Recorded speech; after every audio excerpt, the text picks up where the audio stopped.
Well, if so, then you got me adjusting my underwear. So, hey. Okay. Right under the Mjolnir. But for me, it's more of, I mean, I got the tattoo right here that has one with my mom's maiden name on it, which is Sands, which is the only bloodline family I have, but the only last name I've never had. So it's more of a kind of just tribute to that, because that's how I kind of grew up. And the half serious, half joke tag that I came up with was the wuss metal. Therefore, we made the shirt, kind of got known from it, which is saying pure North American wuss metal. That was basically just to play on all the black metal bands with their pure Norwegian black metal. And that just came back from when I used to work at Root Cellar Records, and all the brutal death metal guys would always say the music I liked and played was just all that wuss metal crap. And to which I just kind of went with them and said, yeah, absolutely. If writing the kind of music that I have and done that is called wuss metal, then so be it. I'm wuss metal. So I just basically embraced it. The way I look at Cold Colors would have to be, Moonspell, Amorphous, Catatonia, to lesser known bands like Sierra and Green Carnation are big influences on it. But, just basically bands that, yeah, they can be heavy, but then they could also do the mellow stuff too. And that's kind of what I want to do. How did the name Cold Colors come about? Actually, the band was originally called Wolfthorn. If you look at the ADATs for Somnium 13, they still say Wolfthorn on the side of them, because when we were recording the album, the band was called Wolfthorn. I just changed the name to Cold Colors halfway through it, because I guess I had outgrown Wolfthorn. I didn't want people to think of us as a black metal band or something with that name, because that's what comes to mind. And I chose Cold Colors because it doesn't sound, you don't know what kind of music Cold Colors is by just reading the name. And that was kind of the point. Come up with things in my head and then try to make sense out of them with an actual instrument. How much of it do you work out in your head before you actually sit down? Pretty much all of it. Just about. Even when I do it, I might play a riff and go, okay, I'd do this riff after it. And then it'll be in my head going, coming up with the vocal line in it. I pretty much write everything in my head before anything else. Like, I'll be sitting at work zoning at the computer. Before that, when I used to work at a retail store, I'd be cleaning the store in the morning, and something would just pop in my head, and I'd just write stuff in my head, and then I'd go home and grab a guitar and try to figure out what I wrote in my head. It goes like this.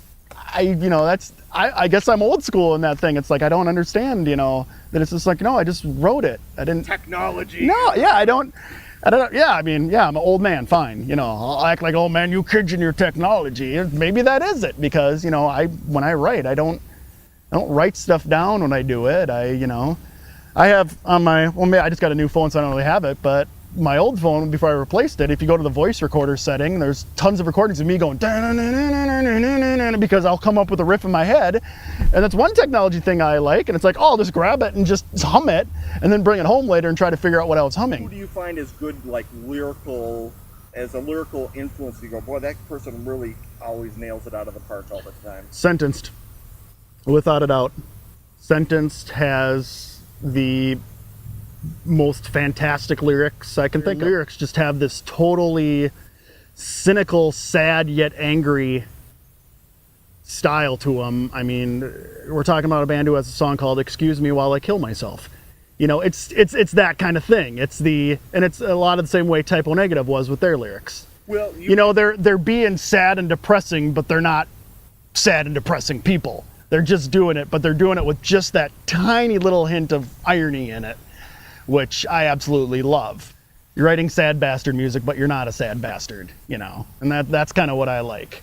But I also like, lyrics that, are also personal. I mean, like you talked about with lyrical style, while I can listen to a band like Blind Guardian, or even a band, like Corpiclani or Turisis, where they have this fantasy angle to them, and they have, but I can't do it. I can't sing about dragons. I can't sing about, fiction, because that's not me. I'm not a fiction guy. I'm very much a nonfiction guy. And it's like, I may like that too, but I'm not going to fool anybody by writing it, because it's not me. I completely stay away from politics completely. I despise politics in music.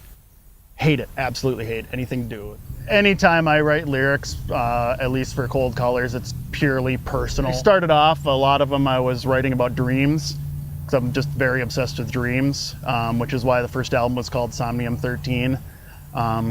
It was a screen name I had on AOL back in the AOL Unholy Metal chat room days. I had Somnium 13, and basically just Somnium, Latin for dream, and 13 being the unlucky number, you know, basically saying dreams that are a blessing and a curse to me. Not really. I mean, I don't want to come across like I'm sounding poetic with my lyrics, 'cause I'm not. Usually my lyrics are written by me babbling something over top of the riff that I wrote, and then trying to make sense out of the words that I'm babbling. Though even though I'm babbling, I'm not gonna babble about wizards, you know, because I don't know anything about that.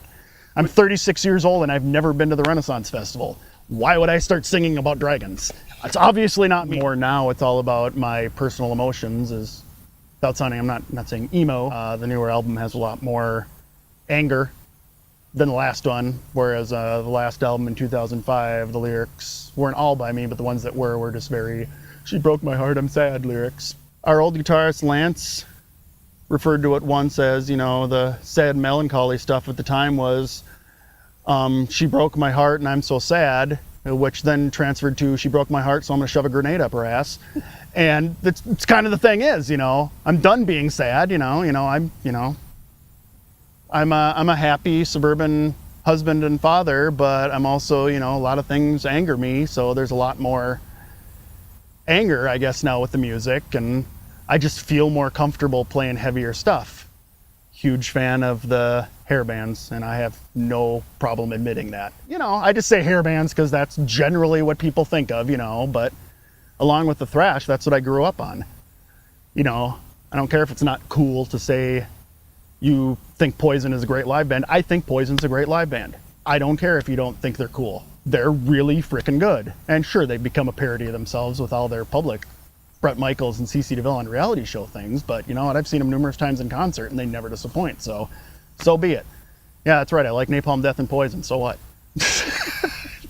You got people like Miley Cyrus wearing Iron Maiden shirts, and you got going to Blabbermouth and, oh, it's the metal belly dance troupe, and it's like, really? That's what it's become now? It's become a novelty, you know, where, you know, you got bands, sorry, I know I mentioned this to you before, but you know, you got bands that are going on national tours that are metal bands playing covers of video game songs. Really? That's where we're at now?